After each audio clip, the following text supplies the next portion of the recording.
afternoon, everyone. This is Tony from Her Homestead Skills. I hope everyone is doing well. I was hoping to get to my garden today, but I wasn't able to because we had quite the rainstorm last night. Mark tells me that it will come up a number of times. I apparently was deaf to it all, didn't hear anything until I got up at about 4 in the morning, and of course I heard the thunder and lightning at that point. But he tells me that there was a good heavy rainstorm, so I didn't even bother trying to go to the garden because it would be all muddy and pointless at that point.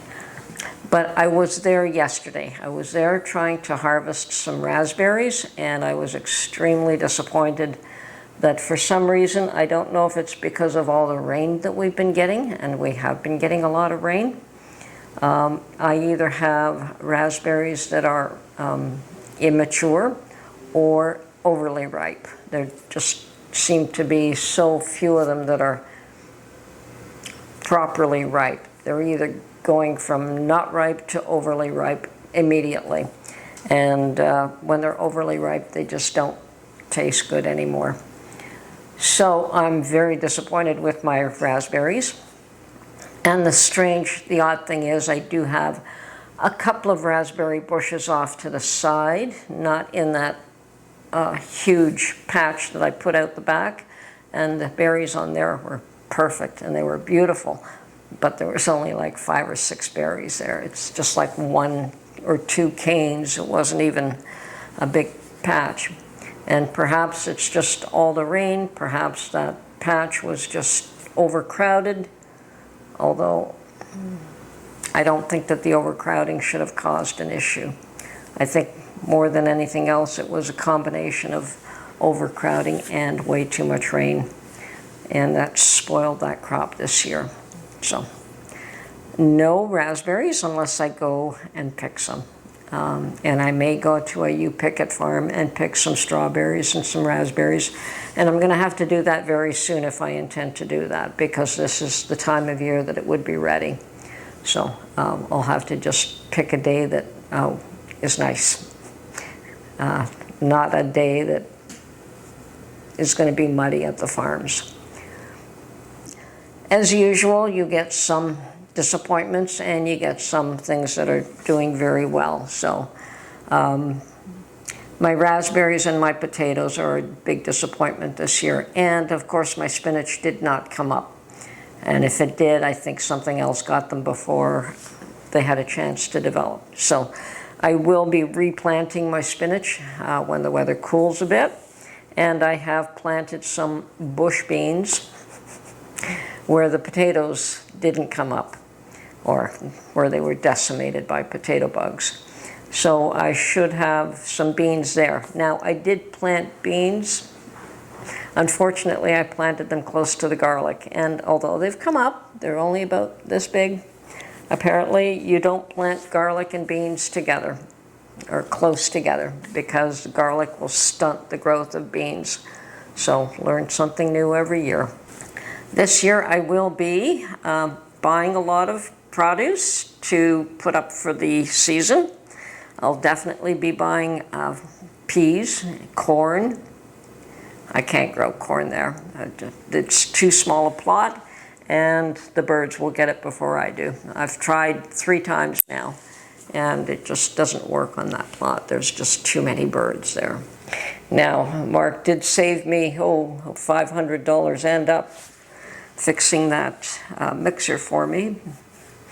Did quite well there, but he's handy. He's always been handy. He can do plumbing, he can do electrical. It's a matter of having the will to do it, not the ability. When we had the home, he used to fix quite a bit of things. I could remember one morning getting up and going down to a basement. We did have a home with a basement, and the hot water tank had sprung a leak, and which was kind of odd because I think it was replaced not that long ago, and the person who installed it did a bad job of plumbing. So we turned it off, and Mark fixed the plumbing mistake, and everything was fine after that. So yes, he is quite handy, thankfully, because a lot of those, you know, fixing dishwashers and fixing dryers and fixing wash machines, as long as they can be fixed. Sometimes things are just beyond repair and they have to be replaced, but as long as you can repair them, it's good to keep doing so. It saves you a lot of money in the long run. Now, I do worry about what's going to happen this fall and this winter, and next year as well. There's a lot of people who are going to be facing a lot of financial hardship because of interest rate hikes. It's bad enough now that food prices have, they claim 20%, I would say doubled in a lot of cases. I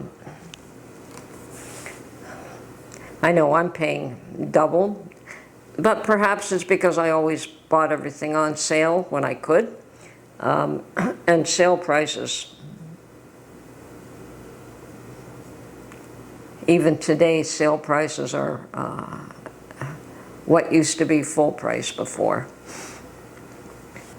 If you can even find things on sale anymore. So yes, this year I'm going to have to budget quite a bit more to be able to stock up my pantry, but better to do it now than to wait. I've been told that flour is going to go up in price too, so I probably should think about doing that within the next day or two, stocking up on flour. Flour is one of those things that I tend to use a lot of. I make a lot of pasta. I make all my own bread nowadays, and biscottis and pies, and what else? Oh yeah, my waffles. I do tend to make myself waffles for breakfast a fair bit. It's either that or toast and jam, sometimes an egg, sometimes oatmeal, but I do enjoy my waffles. So I did find another stash of flour that I had in another bucket, but I'm still low on flour. Even with that little stash, it's not enough to last me the year, and I want to get enough flour to last me a year. So, and as I said, I'm rather concerned with what's going to happen with the economy in the next year. Food prices, as I said, have pretty much doubled, and now house payments are going to double, and that's going to hurt even a whole lot more than food prices doubling. So certainly people's wages have not quadrupled. And if people were paying, you know, $2,000 for their mortgages, they'll now be paying $4,000 or $5,000. And I don't think a lot of people can afford that. So there is definitely going to be a lot of hardship. Will that bring the prices of homes down? Who knows? Unfortunately, here in Canada, there is a shortage of homes. So I don't know if that'll revert back to multiple families living in one home. I think they've tried that, and a lot of the homes can't accommodate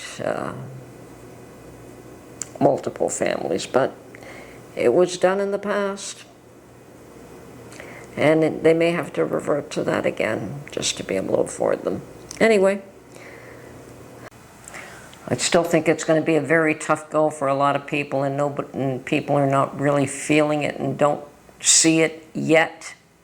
Like, you don't see the panic, but you're hearing it, and it's beginning to set in. And the odd thing is, today I went out to the thrift stores, 2 of them, and I don't know what it is, whether it's just me or whether there's just nothing there that I want to buy anymore. I wandered around, and really, I don't know if everything's picked through before it even gets to the shelves, and anything good just no longer makes it to the shelves. don't know what the issue is, but I'm finding nothing. Either that or I'm just being a lot more cautious with my money and what I buy these days. There's a lot of things that you just absolutely don't need. Now, I did see 2 very nice large cast iron pans, but I have probably about 10 large cast iron pans, and I like the style that I have and the ones that I have, so I didn't see any need to buy those, and they were more money than the ones I had bought previously. So I still look for cast iron, and if there is something that is unique or a little more collectible, I probably would spend the money. And I still look for fine china, and I saw nothing. You just don't see that anymore. I've seen the Royal Doulton dolls, but I'm not particularly fussy on the china dolls. Once again, you need a proper place to display something like that. So yes, my visits to the thrift store are getting a little bit fewer and far between, and I rarely see anything that interests me, so that's too bad. See that lovely lampshade behind me? That was a nice thrift store buy. Don't find those anymore. Anyway, this is Tony from Her Homestead Skills, and we'll catch you on the next video. Bye for now.